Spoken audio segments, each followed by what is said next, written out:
রাখিটি বানানোর জন্য আমি সরু উল ব্যবহার করেছি। তোমরা যদি সরু উল বা সুতো ব্যবহার করো তাহলে 2 পিস নেবে, আর যদি মোটা উল ব্যবহার করো তাহলে 1 পিস নেবে। দেখো, প্রথমেই এভাবে উলটাকে হাতের আঙুলে 10 বার পেঁচিয়ে নিয়েছি। উলটির অন্য প্রান্তে সূচ গলিয়ে সূচটাকে ঠিক এইভাবে গলাতে হবে। তারপরে দেখো, সূচটাকে ওপর দিকে গলিয়ে উলটাকে ঠিক তার পেছন দিক দিয়ে নিতে হবে।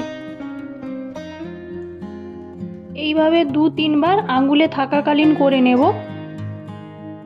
তারপরে সমস্ত উলটাকে বের করে নেব আঙুল থেকে।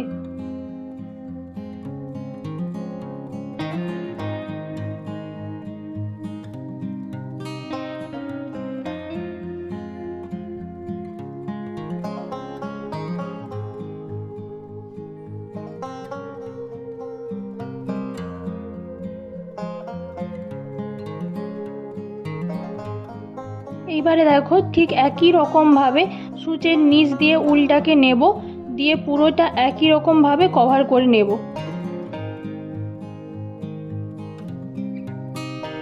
এইরকম পুরোটা করতে হবে গোল করে।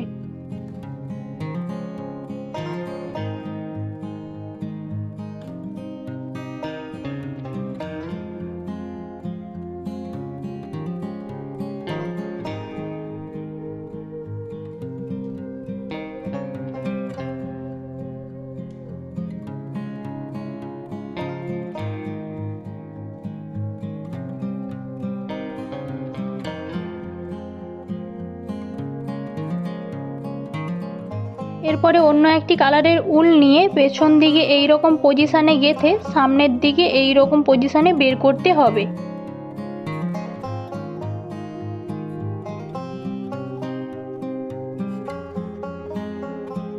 তারপরে দেখো, সামনের দিকে কিছুটা ফাঁক দিয়ে সূচটাকে গাঁথতে হবে। তারপরে সূচের গায়ে এই রকম 12 বার উলটাকে পেঁচাতে হবে। একটু লুজ করে পেঁচাবে, না হলে সূচটাকে বের করতে পরে সমস্যা হবে।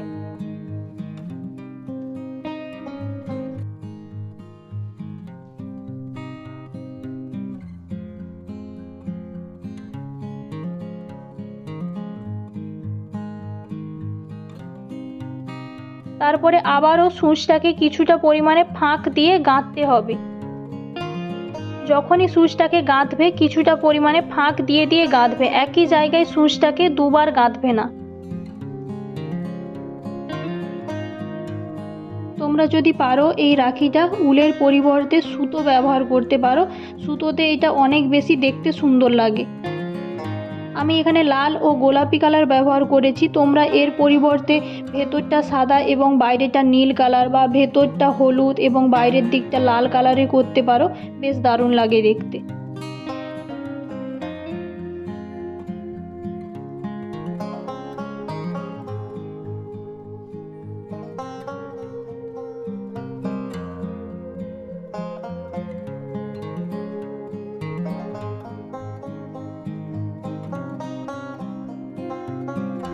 যখন দেখবে সুচটাকে টানলে সুচটা বের হচ্ছে না, তখন সুচটাকে এই রকম গোল গোল একটু ঘোরাবে, তাহলে দেখবে সুচটা সহজেই বেরিয়ে আসবে।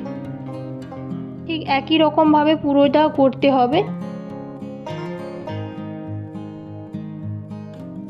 এখানে দেখো, আমি পুরোটা করে নিয়েছি। এবারে উলটাকে পেছন দিকে করে গাঁট দিয়ে দেবো।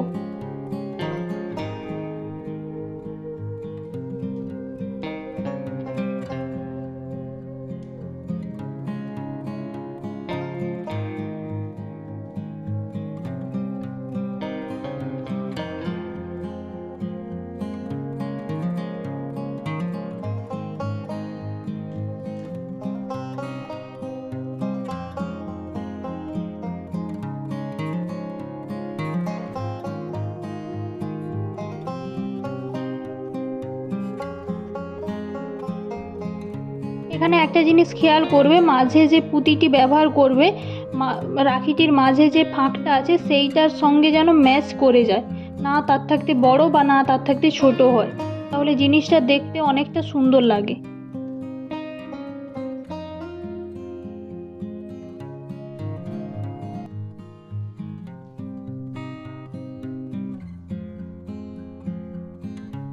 এবারে শুধু উলের 2 প্রান্তে আঠা লাগিয়ে পুঁতিগুলি গেঁথে নেব।